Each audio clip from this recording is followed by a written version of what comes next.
По двата изградени километри кои се градеа 6 години и кои практично не завршуваат никаде, ново ветување за старт на градежните активности за вториот дел на автопатот Скопје-Блаце. Работите на терен треба да почнат во јули.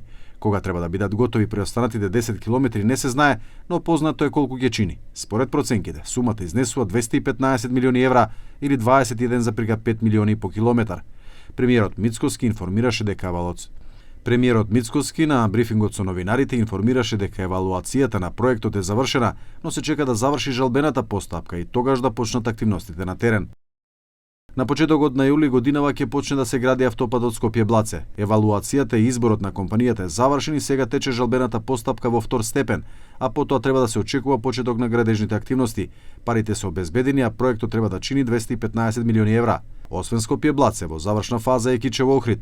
Една делница ќе биде пуштена оваа година на 8 септември, додека целиот автопат треба да биде пуштен во употреба во јануари следната година или најдоцна во првиот квартал од 2027. Делницата од Извор до Врбјани ќе биде пуштена на денот на независноста 8 септември, барем така очекуваме. Целиот автопат Кичево-Охрид треба да биде пуштен во употреба во првиот квартал од 2027 година.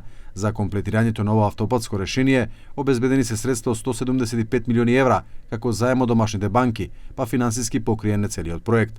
Заедно со автопатот Скопје-Блаце, како и автопатските делници од коридорот 8, Мицкоски вели дека во ист момент, во втората половина од оваа година, ќе се работи на 6 автопатски решенија, како и на неколку експресни патишта.